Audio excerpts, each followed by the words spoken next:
快滚！不能动！毕竟是梦，你我都回不去了。给我尝尝。不行，这东西你没喝过，所以你不能喝。哎呀，啰嗦什么？你快给我！我说行就行。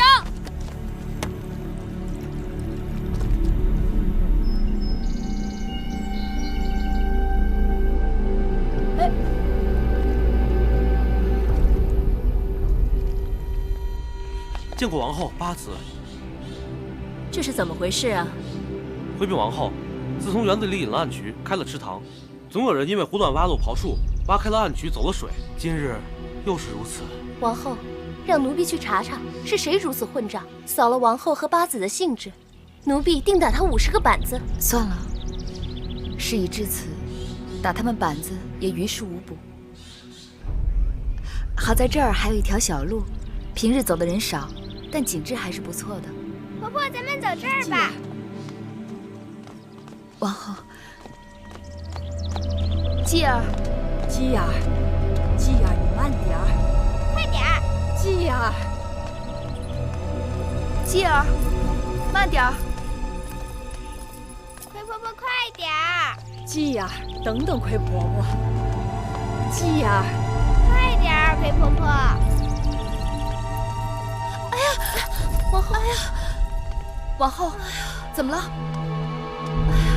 怎么了？不小心崴着脚了。快坐下歇歇，快！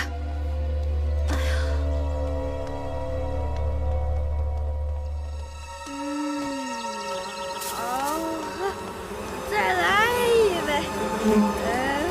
再来一杯。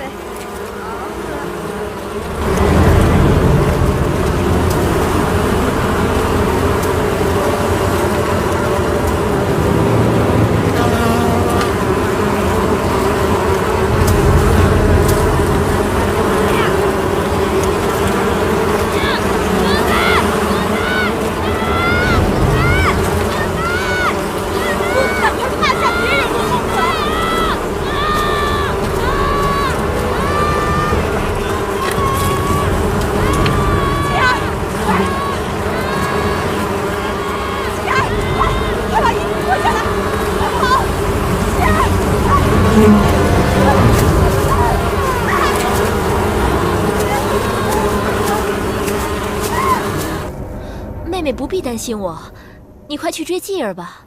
一会儿继儿找不到你，该着急了。那我先过去了。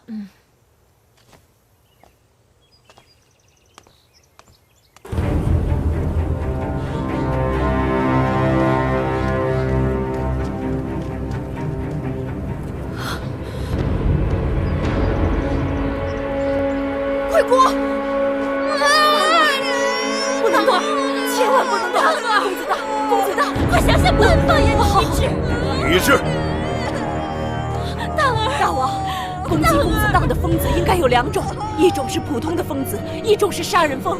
对待普通的疯子，奴婢还有办法，只要封刺拔掉，用皂角水冲洗，再用筅台捣碎，糊住伤口，便可逐渐痊愈。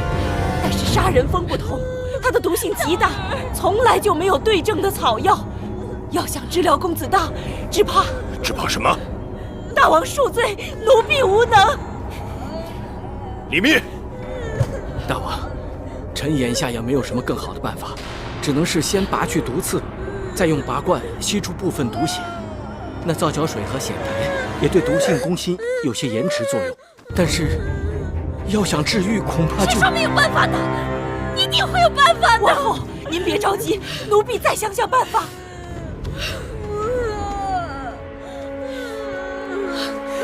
公子荡，公子荡，奴婢该死！那你怎么不去死啊？去死啊！王后，奴婢该死！荡儿要是救不回来，你们都去死啊！王后。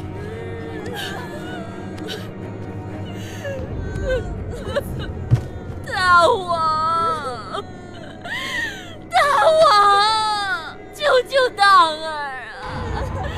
救救荡儿啊！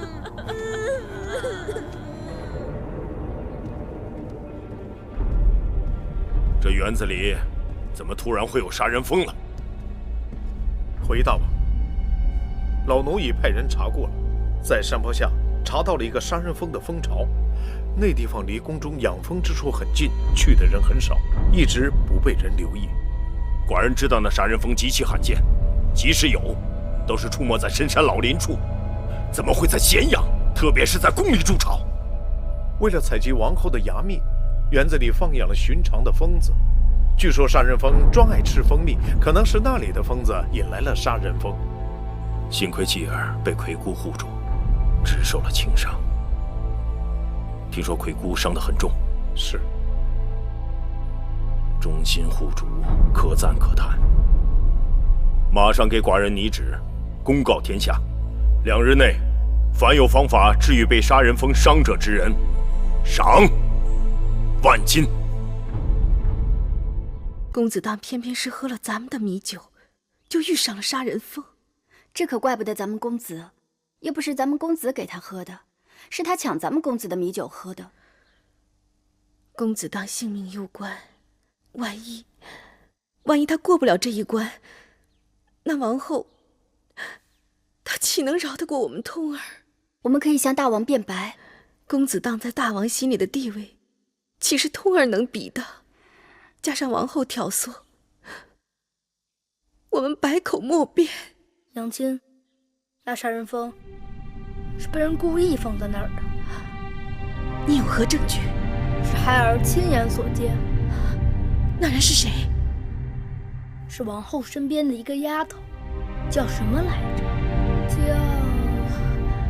叫珍珠还是叫珊瑚？对，就是叫珊瑚。还有一个我不认识的内侍。童儿，你可看清楚了，这件事可万万不能胡说呀！千真万确，珊瑚给了那人一笔钱，那个蜂巢原来只装在竹筐里，被那个内侍放到石头缝里。我当时不知道那就是杀人蜂。难道说有人买通了王后身边的人，要害死公子当？不大像。娘亲，你别忘了，今日公子当被蛰，该是意外。若不是公子当，那他们要害死谁呢？今日遭难的还有魁姑和后来过来帮忙驱赶杀人蜂的几个小内侍。不是魁姑，更不会是那几个无足轻重的小内侍，他们不值得那些人下那么大的本钱。童儿，你是不是告诉我，魁姑是为了救公子季才被杀人蜂蛰伤的？是。但魁姑和公子季怎么会突然到那个地方去？听说王后约八子带他们去少司命神庙祈福。是王后的主意，是王后带他们去那儿的。天哪，那王后是要……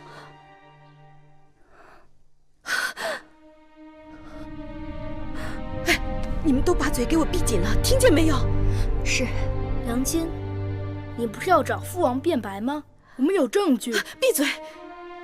这个证据要是让王后知道了，那我们就有杀身之祸了。你知不知道？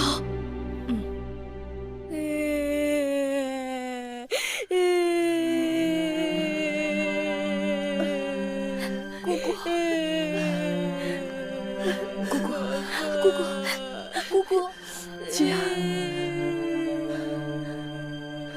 季儿，季儿在，姑姑，季儿在。季儿没事，她只是手背上被蛰了一下，女医治已经给她上了草药。姑姑你放心。婆婆疼不疼？婆婆不疼，你看婆婆还呢。你别动，姑姑你别动，别动。人老了，就是容易这儿疼那儿疼的。没事儿，歇息一下就好了。女医治和太医令都来过了，大王也出了悬赏。太医说你没事的。姑姑不用担心。知道好吃不好都一样，别麻烦别人。婆家一定要治好你。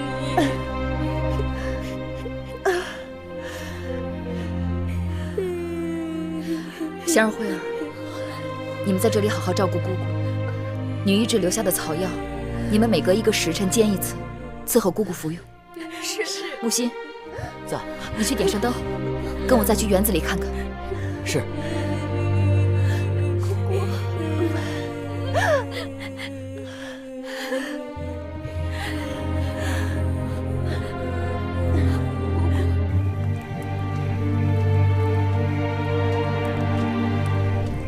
八子，这就是杀人蜂的蜂巢。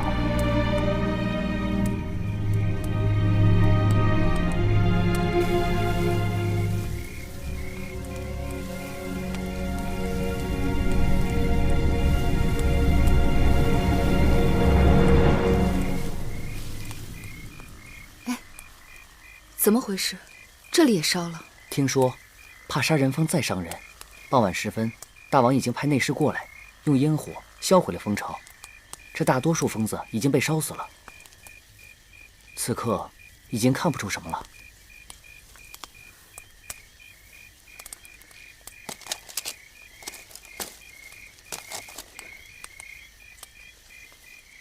是谁？谁在那儿？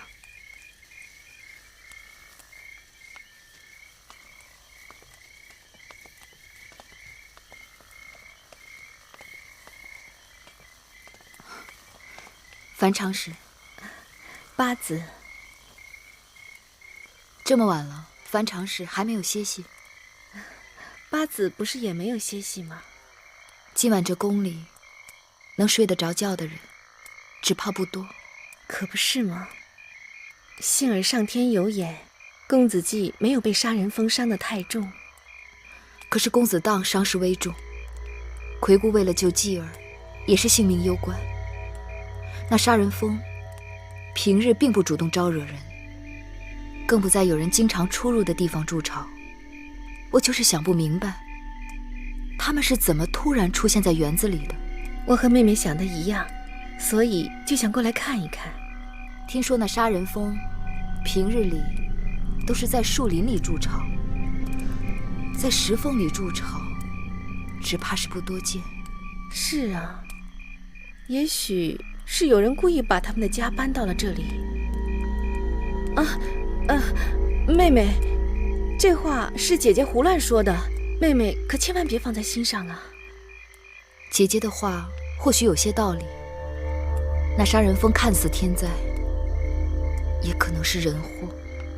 妹妹，天色已经晚了，妹妹和我都快些回去吧。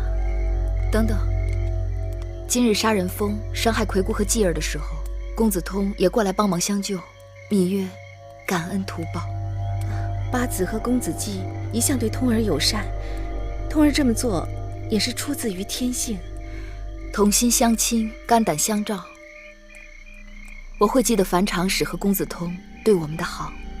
上天垂怜，公子季今日没有遇害，只是八子以后也要留意。樊长史要我留意什么？留意有些人。妹妹，姐姐就先告辞了。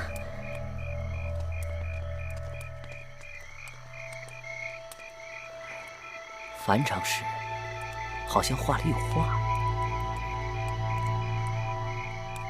他定是知道了一些我们不知道的事情。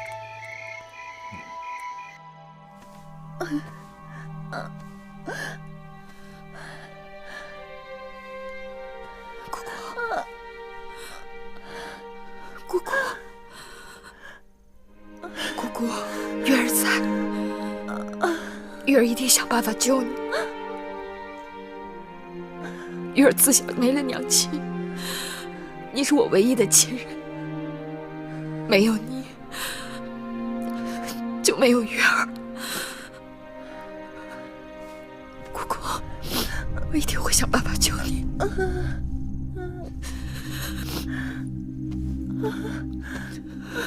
姑姑，夫人，这是公子季的衣裳，母后有人捡到了，刚刚送过来的。我知道了。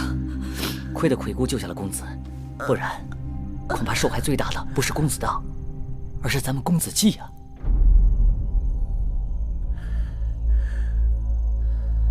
什么意思？夫人，您看看这件衣裳，再闻一闻。我从小在山里长大，知道这疯子最爱追逐3种人：醉酒的人、穿鲜艳衣裳的人和身上有香气的人。公子荡占了头1种，咱们公子占了后2种。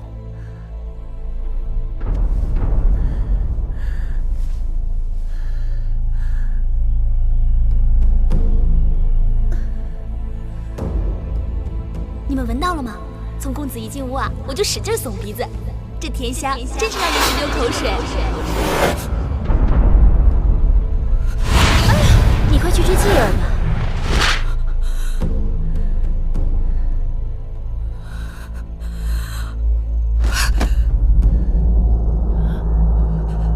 我明白了，你去吧。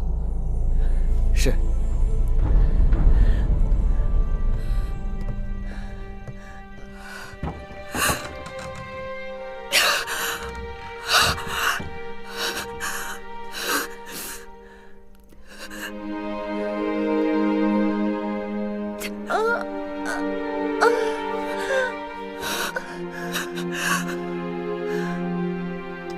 姑姑，都是月儿不好，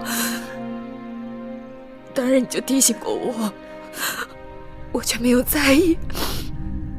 是月儿错，是月儿害了你。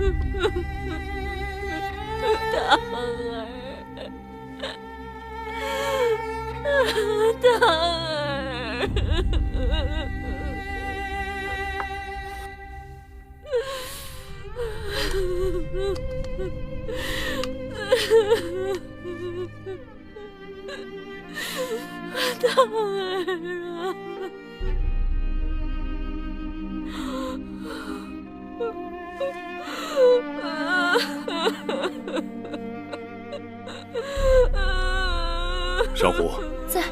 扶王后出去。是。王后，王后。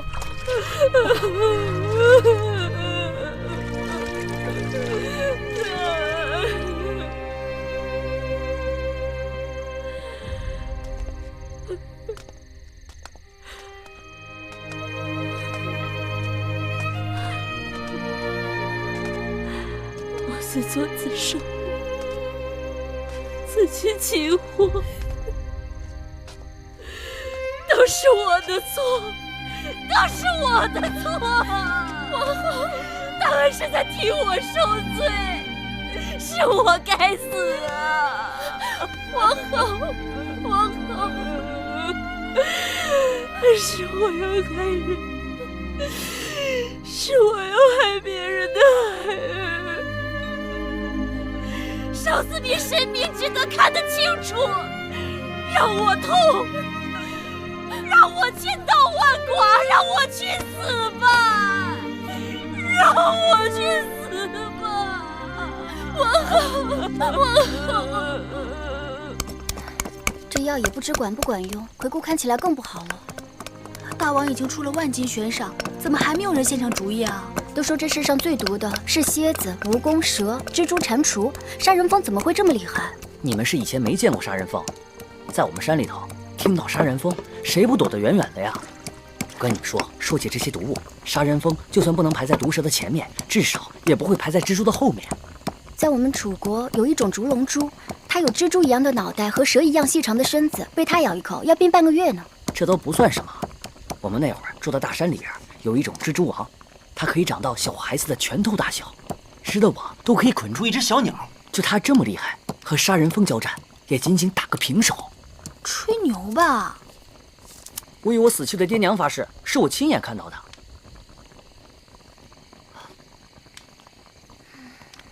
好，我说给你们听，我记得清清楚楚。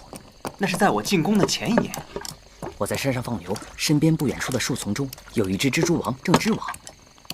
到了正午时辰，一只拇指大的杀人蜂飞了过来，一头就撞进了蜘蛛王的网里。那蜘蛛王定是饿极了，立刻向杀人蜂爬了过去。当他爬到杀人蜂身边，张口刚要咬，却被杀人蜂狠狠刺了一针。那蜘蛛王顿时就蔫了，顺着游丝就掉了下去。可过了没一会儿，那蜘蛛王又爬上来了，他们又打了起来。哎，那后来呢？这第二个回合和第一个回合差不多，杀人蜂被蜘蛛咬了一口，但是杀人蜂把毒刺扎进了蜘蛛的肚子里，那蜘蛛一松口，立刻就倒在草丛里了。这么说，那杀人蜂的确厉害啊。那最后谁赢了？我也不知道，他们在那儿打来打去的，我看得不耐烦就走了。木心，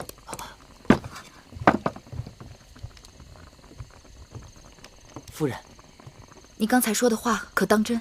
若有一字不实，木心甘愿受罚。那你可知道，蜘蛛掉进了草丛里，那是什么草？这山里的花草没有我不认识的。快告诉我。那草叫七叶一枝花，在我们那儿也有人叫它登台七的。七叶一枝花，好耳熟。那草在我们楚国叫金线重楼，它的根部是药材，我们都叫它早修，药性偏凉，清热解毒，消肿止痛。在楚国，有人用它医治跌打摔伤。那或许它也能医治蛇虫咬伤？有可能，但秦宫里并没有这东西。若要奴婢去找，得进山。但公子荡和魁姑他们的性命，也就是在这几个时辰里了。我去找大王讨要出宫令，姑姑带人连夜飞马出宫。好，好，这里的远近山路我都熟悉，我跟姑姑一起去吧。快去快回。哎。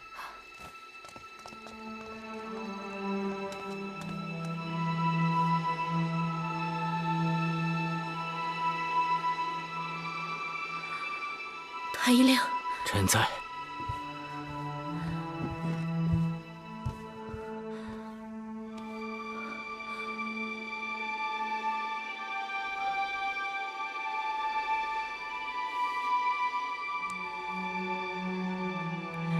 公子怎么样？公子只怕不好，请王后还是早些做好准备。胡说！你胡说！我儿子还没当上太子，他将来还要做大王！你给我想办法，快想办法！女医治呢？女医治呢？昨日半夜，女医治被米八子叫走了，到现在还没回来。去哪儿了？说是被米八子派出宫了。不管他在哪儿，都得给我找回来！是。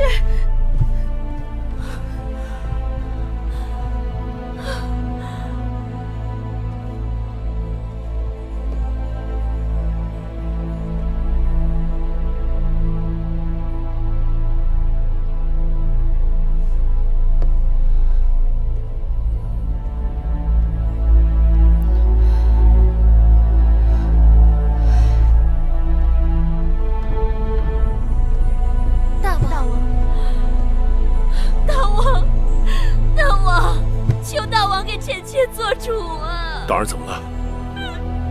太医令说，当儿不行了。当儿若走了，臣妾岂能苟活于世？当儿是寡人的儿子，我嬴氏的血统比别人顽强，绝不会轻易放弃。王后爱子心切，此刻不该乱了分寸。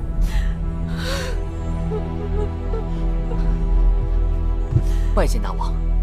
那草药可采到了吗？是，因为公子荡病症危急，需要马上内服外敷。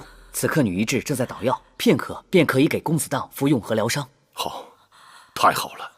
若能救治好公子荡，寡人重重赏赐你们。谢大王。快请太医。是。这下好了，当儿或许有救了。是真的吗？昨夜芈月偶然发现了一种草药，对当儿的病症或许有奇效，所以女医治连夜出城进山采摘，此刻药医才会。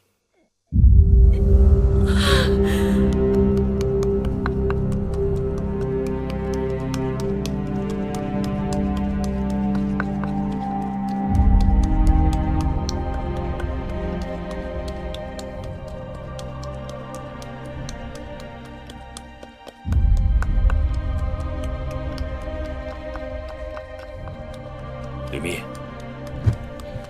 大王，你看此举有多大的把握？照理说，药草进宫都该有人试用，但是公子的性命危在旦夕，我们也只能险中求生。微臣已经让人榨出七叶一枝花根部的鲜汁，每个时辰灌公子1碗，再将鲜根捣烂敷在伤处。若到傍晚，公子的病情没有恶化，便是有救了。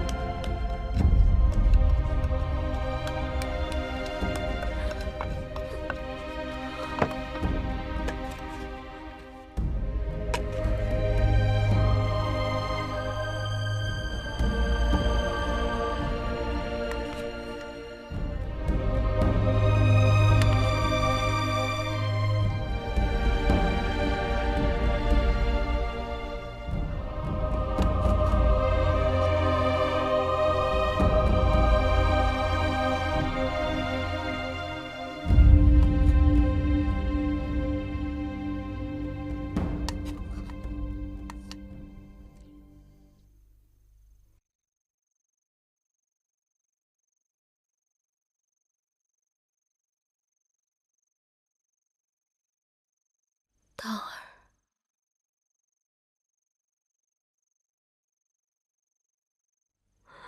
当儿，听到母后跟你说话了吗？只要你活过来，母后什么都答应你。只要你好好的活着，不管你要什么，母后都绝不说一个不字。母后情愿拿自己的性命换你一命。你听到母后说话了吗？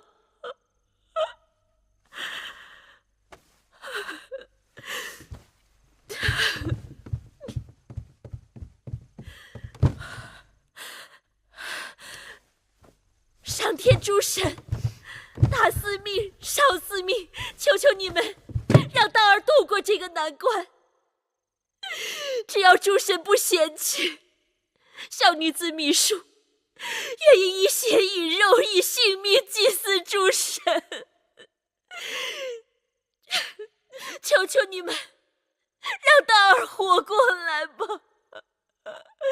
求求你们让当儿活过来吧！求求你们让当儿醒过来吧！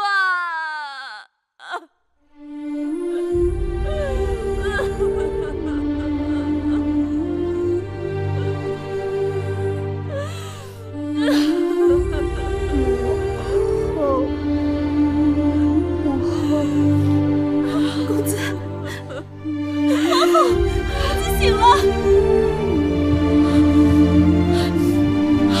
当儿，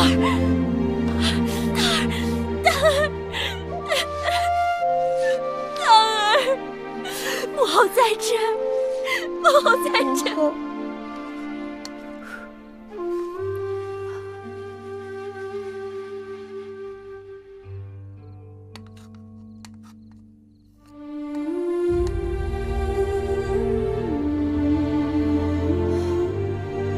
姑姑，你要多吃一点，吃饱了有力气，伤才能好得快。这斤米粥可香了，是八子亲手用精米、肉糜和鸡蛋熬成的。婆婆吃吧，姐儿看着婆婆吃。婆婆吃不下。长肉肉，不吃肉肉精瘦瘦。婆婆看，继儿身上有很多肉，婆婆自己却是精瘦瘦。好，婆婆再吃一口。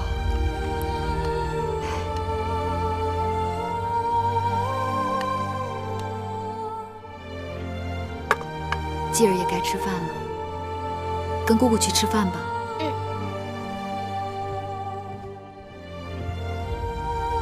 姑姑这一倒下，辛苦月儿了。姑姑一直把月儿当亲生骨肉般对待，如今为了继儿受了伤，却跟我说这么见外的话。人的寿命都是有定数的，姑姑原打算不用活这么久，不知为什么上天竟不肯收我走。姑姑稍微退进，所以在说胡话。月儿和继儿都舍不得姑姑，还有蓉儿，还有小冉，姑姑怎么舍得走呢？原先姑姑觉得你们长大了，继儿又有出息，姑姑可以闭眼了。可眼下突然出了这件事儿，姑姑的心一下就提到了嗓子眼儿。都怪月儿糊涂，这不能怪你，是他动了害你和继儿的心思，便日日在这上面做文章，你怎么躲也躲不开。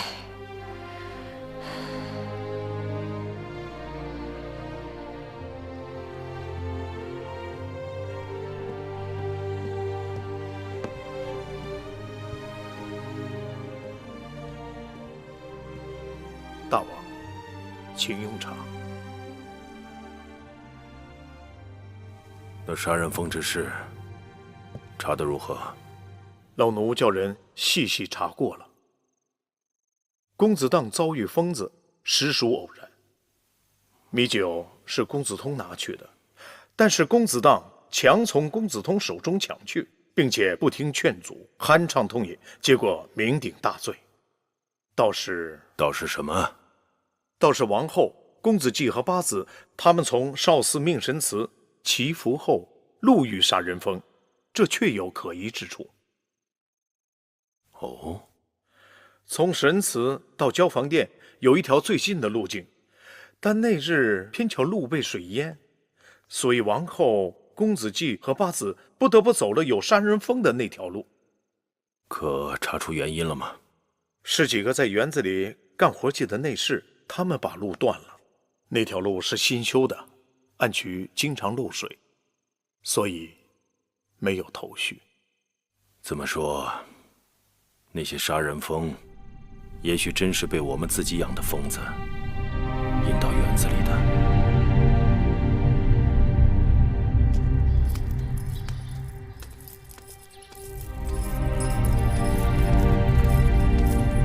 拜见八子。我要见王后。王后正在歇息。我要见她。王后这几日水米未进，心力交瘁，不能见人。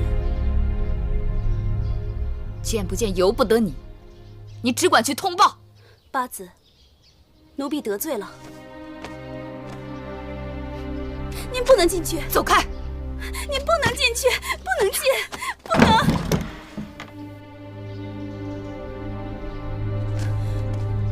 王后，请八子进来。是。八子，请。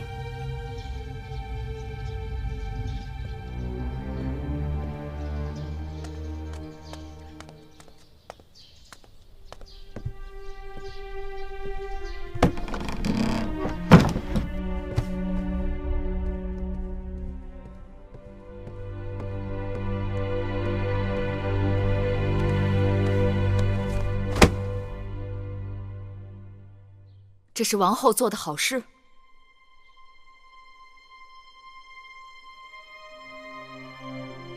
告诉我实话，是不是你做的？若不是你做的，那就是你身边人，珍珠、珊瑚，还是谁？是我。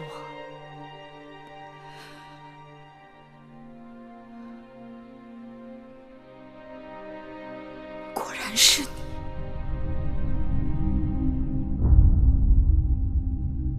我的姐姐，继儿的母后。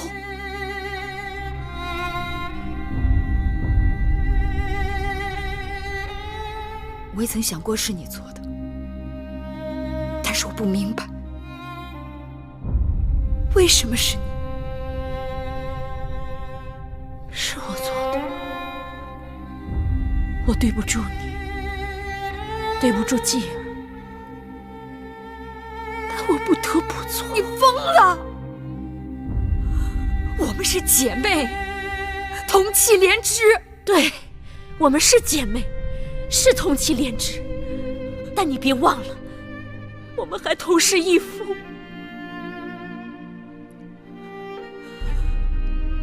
我从未与你争过宠，还用争吗？除了你，大王眼中还有谁人？除了你的儿子，大王眼中还有哪个公子？公子当是嫡公子，大王早就明言。要立他为储君，那是何年何月的事了，你不会不知道。眼下前朝为立长立贤，早就飞升一片。那是指公子华，也可能是你的继儿。就算如此，那也不是继儿的错。大儿争不过你的继儿，我只是帮他一把。这秦国只能有一个太子，一个大王。继儿、公子华当中只能有一人胜出，所以就要以命相搏。大秦建国数百年，父子相背、兄弟相残的事还少吗？可你我不同，继儿和大儿也应当不同。有何不同？不过是宰割他人，或是任他人宰割。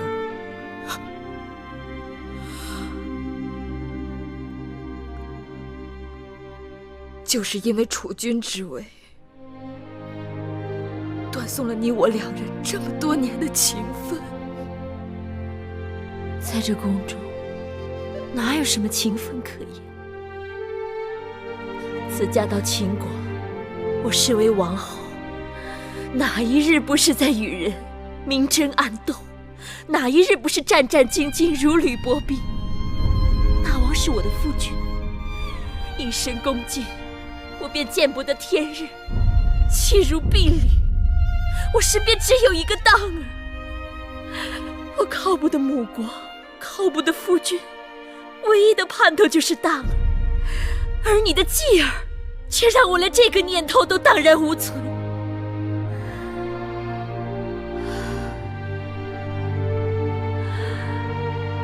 宫中生路太窄，万事我都可容，但容不下你的孩儿挡在我的孩儿前头。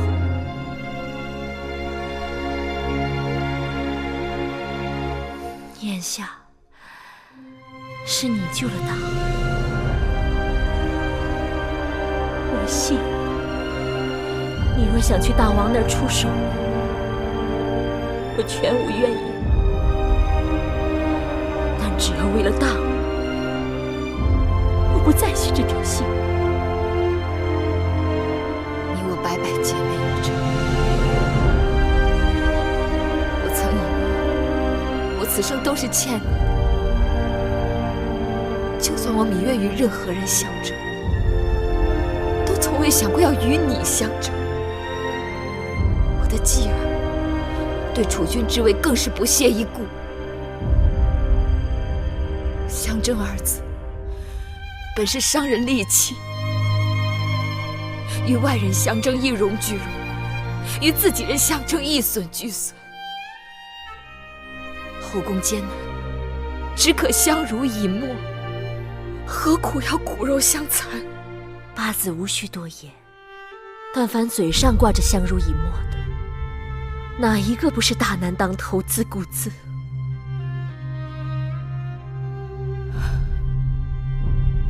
罢了。你去大王那儿出手我吧，我自作自受，罪有应得。但此事不能牵扯到当儿，若因此事牵扯到当儿，大王追究下来，单凭这衣裳不足为证。这衣裳是我赐给继儿的，我是母后，赐给公子衣裳，名正言顺。我芈姝抵死，也不会轻易承认与杀人疯子有关。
我已经没了姐姐，不想再让当儿没了娘亲。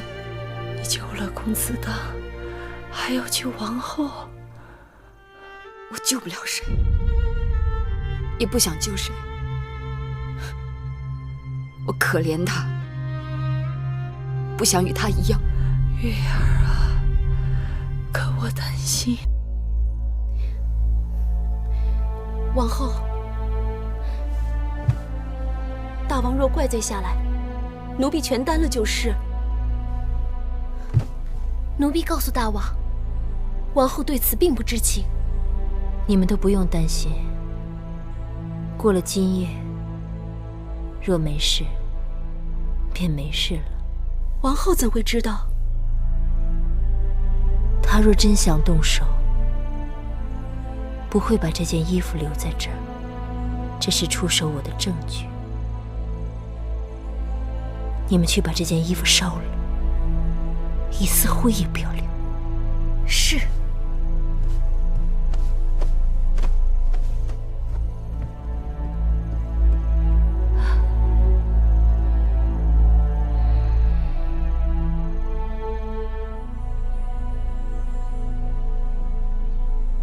公子当的气色比我之前看到的大见好了。天见有脸，大儿总算是死里逃生。好好养伤，痊愈了，王叔教你学习兵法啊。当儿知道了。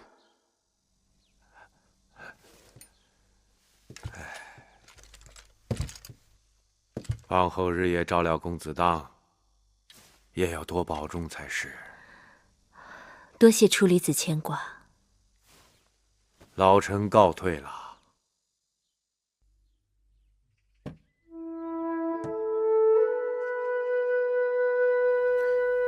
继儿，你这是在看什么呢？娘亲给我留的功课，她要我看看我们的以往和来日。什么以往和来日？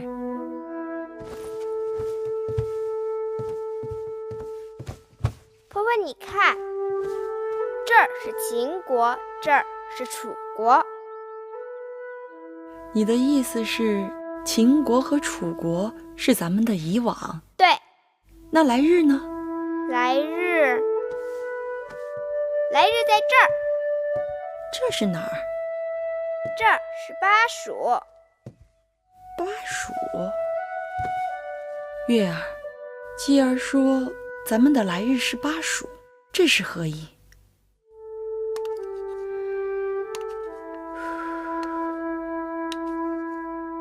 姑姑，喝药。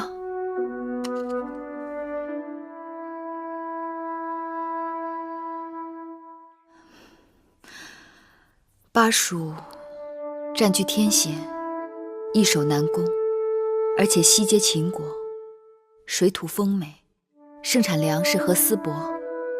我想请大王将来把巴蜀分给继儿，又因继儿年纪尚幼，便可以让我随同一起去巴蜀。加之巴蜀与楚国水路相通，若继儿分封在巴蜀，我们就有机会派人去楚国，让荣帝也去巴蜀，一家人得以团聚。月儿，你是想带着继儿离开秦宫？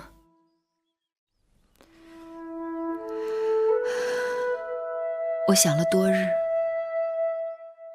这是我们求得安稳的唯一出路。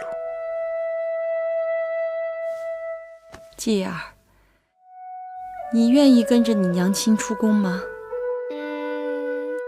我听娘亲的。若有一日让继儿自己选呢？我还是听娘亲的。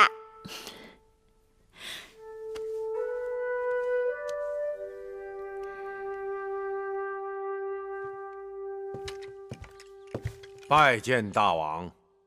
坐。是。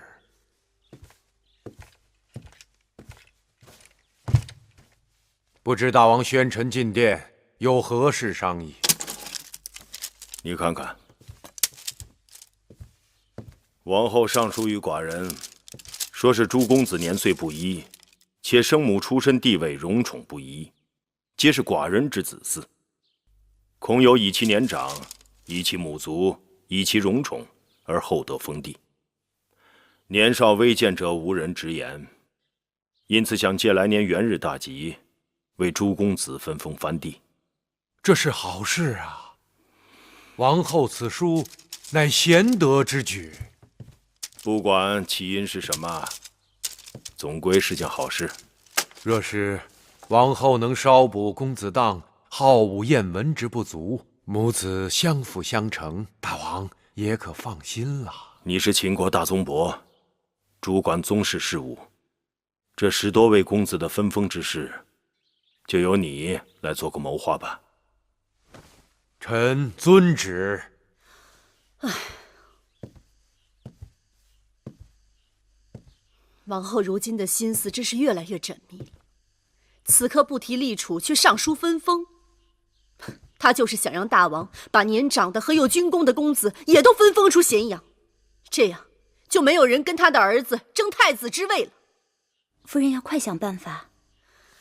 华儿在秦国的旧族当中甚得人心，旧族们若能同心协力举荐，大王也不得不忌讳几分。那就赶快联络那些旧族们。恐怕已经有些晚了。那我们只好坐以待毙了。谁说的？王兄来信说，仪儿已启程多日，我估计就快到咸阳了。魏仪，夫人的亲侄女。无论是在魏国，还是在秦国，她都是无出其右的绝世佳人。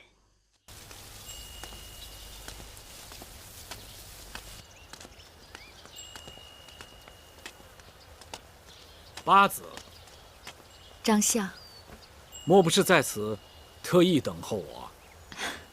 听大王讲，张子要来承明殿，明月特意在此等候张子。还真是特意等候啊！何事相告啊？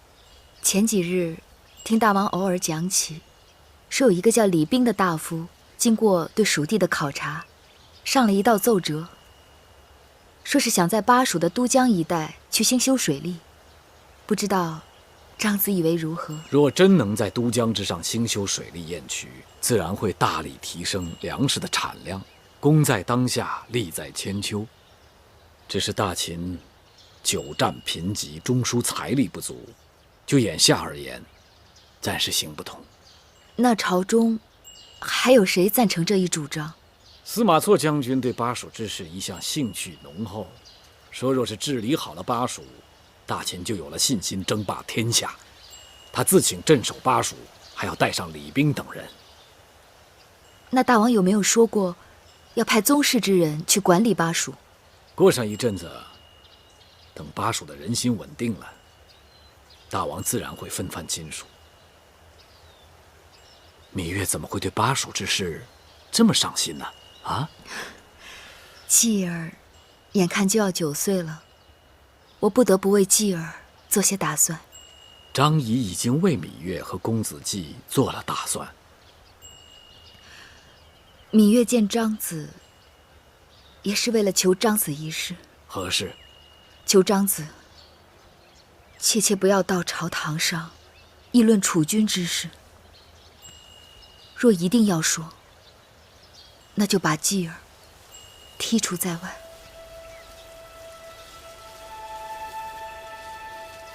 公子季是生就的贤王之才，你是他娘亲，竟然视而不见。求张子帮芈月这个大忙。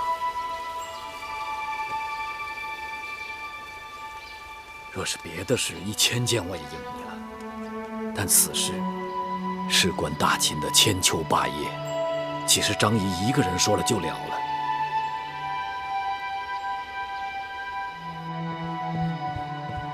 王后，芈八子来了。王后，让他进来。是。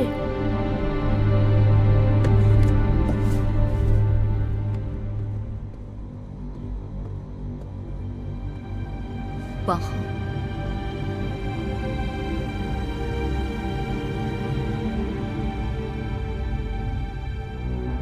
我有话要与王后说。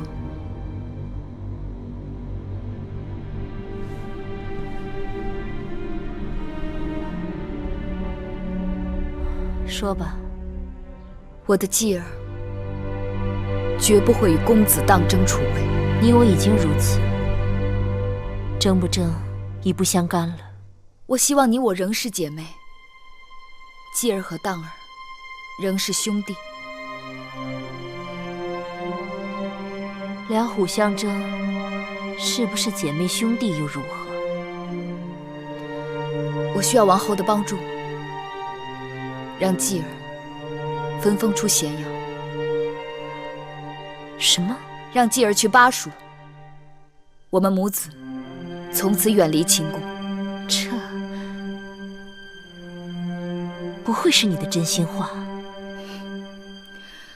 芈月此刻没有比这话更真心的了。王后若是相信，就只管向大王进言。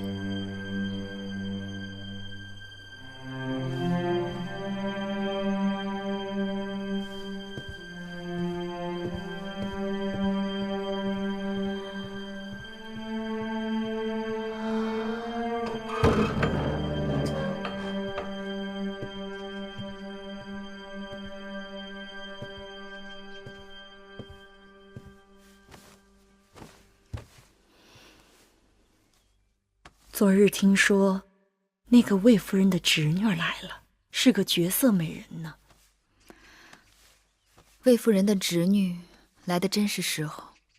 这2日，宫里流言虽多，但大部分还是跟分封有关。凡是流言，都有起因。人家都在想法子争一把，你怎么提都不提一下？定数全在大王手中。争又有何用？只是大王见了我，从不提分封之事，这让我有点忐忑。你是说，或许大王不肯把继儿分封到巴蜀去？我是想说，或许大王根本就不想让继儿出宫。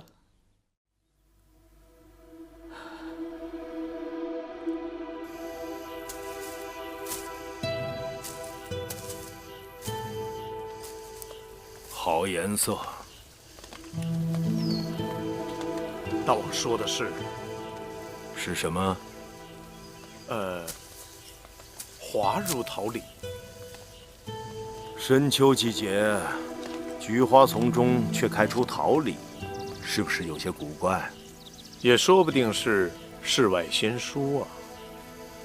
若真是世外仙书，必不带凡俗之气，也不会落到寡人的花园里来。小女子魏仪拜见大王。你不是秦国人？我是魏国人，前2日才到咸阳来看望我的姑母。你姑母，魏夫人？正是。你在此处做什么？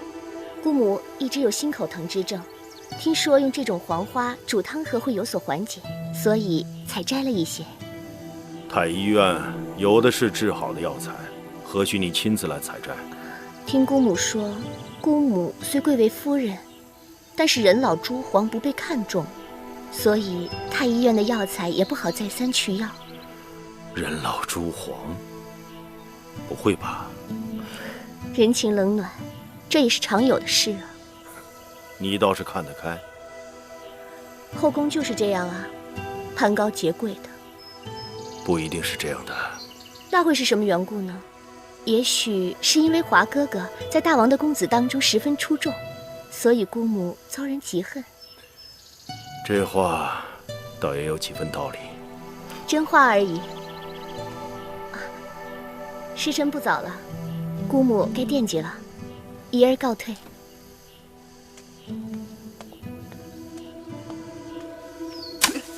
上面，再往上点。哎，对对，哎，你别捡了，快，你也打。对对对，就是那。哎，好。小孩，这枣甜吗？问你话呢。啊，甜。那我能尝尝吗？啊。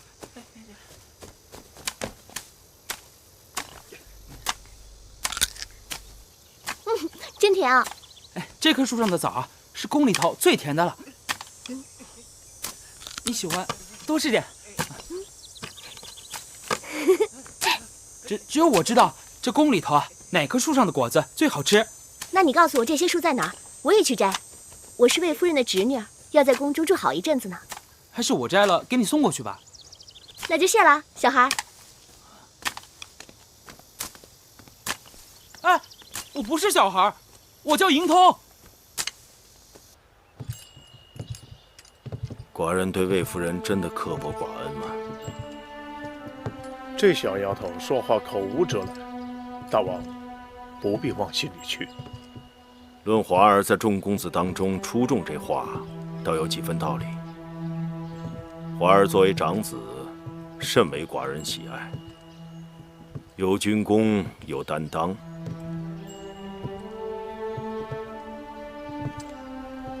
你说，他跟寡人提起魏夫人和华儿，是有心还是无意？能与大王如此巧遇，怕是有备而来。这么说，他是特意在那里等着寡人的。他是想为魏夫人和华儿说情。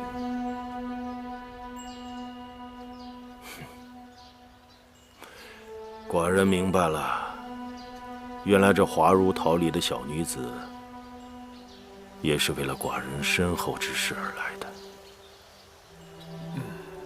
把它搅匀，你这也是从底下翻上来，要均匀。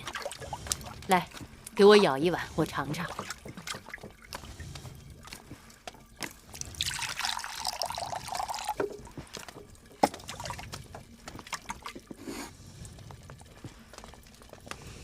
姐姐，大王，你来了。寡人有口福了，老远就闻着桂花稠酒的香味儿了。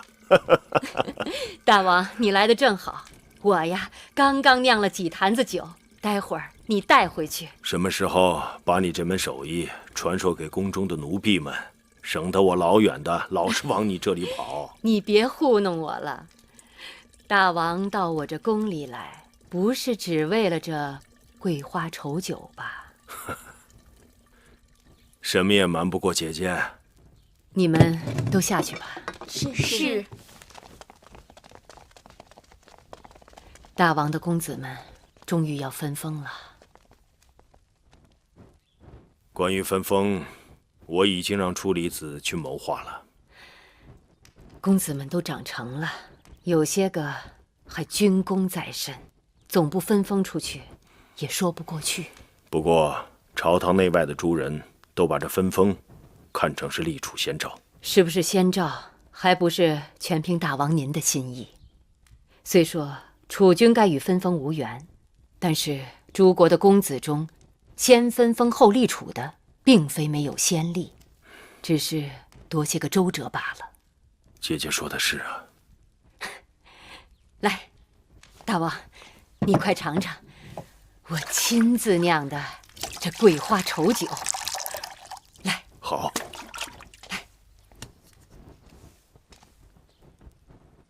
很香啊。年轻漂亮，这首饰都是多余的。父王说，公母年轻时走上大梁街头，万人瞩目。哪有那么夸张呀？人这一辈子，谁没有过如花似玉的光景呀？只可惜，岁月不饶人呢。哦，对了，昨日永相令向各宫派东西，特地让彩萍多拿了10几匹色泽亮丽的锦缎回来，说是大王赏的。那日仪儿当面向大王诉苦，或许大王心有所感，那些锦缎就是为了体恤姑母的。这漂亮脸蛋子说话就是管用。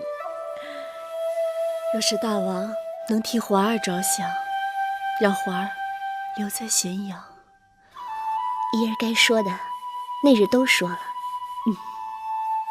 见面3分情，姑母还得想想办法，让你和大王再多几次不期而遇。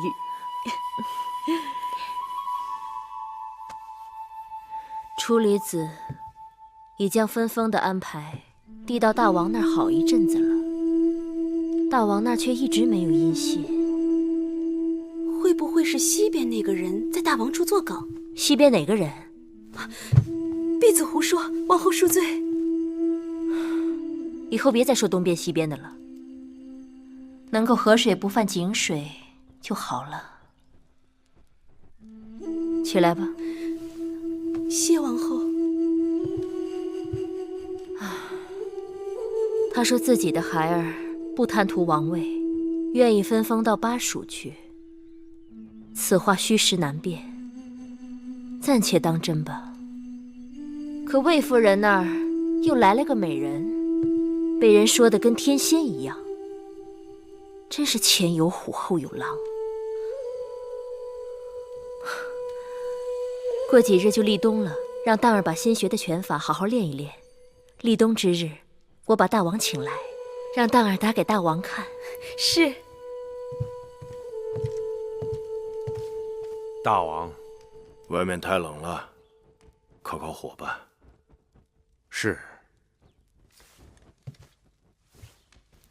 看这天，要下雪了。下雪好。瑞雪兆丰年。有什么话说吧，别欲言又止。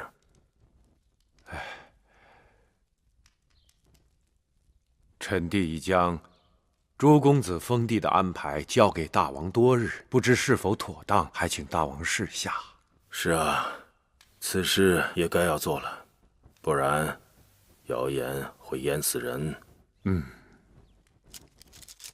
寡人看过了，只是奇怪，为何只有名册和分封之疆域，却没有拟定谁分封在哪里？此乃君王之权，臣弟不敢擅专。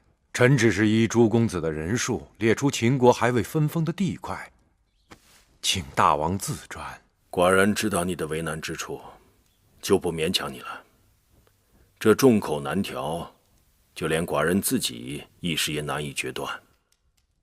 只怕这段时日，到你府上上门游说的人不少吧？臣不敢。虽然有些争议，但终究是口舌之争，争多争少而已。是太平之争，倒是好事。不错不错，太平之争，确是件好事。你们都下去吧。是。来这边。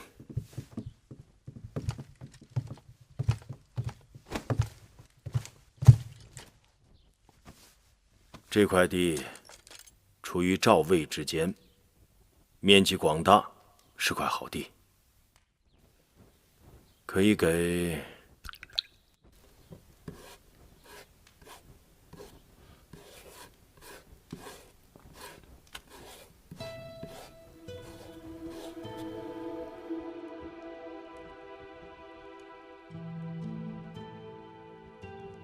是。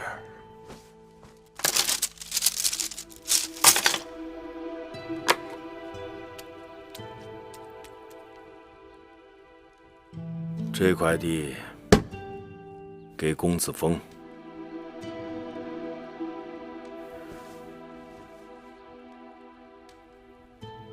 这里给公子运。巴蜀乃新征服之地，虽然地域广大，但却是崇山峻岭，险恶难治。楚离子，依你之见，该派何人前去？臣以为派公子季去为好。巴蜀险恶难治，寡人以为你会建议年长公子前去。巴蜀情况复杂，纵然年长的公子也未必能够处置妥当。公子季虽然年幼，但这次领兵进巴蜀的主将司马错、监军张仪皆与其母族交好，副将魏冉更是其舅父。再加上巴蜀连接楚国，其母芈月聪明过人，她熟悉楚国的环境，却又与楚王不和，正可与公子季有所帮助指点。臣以为派公子季去，再合适不过了。似乎有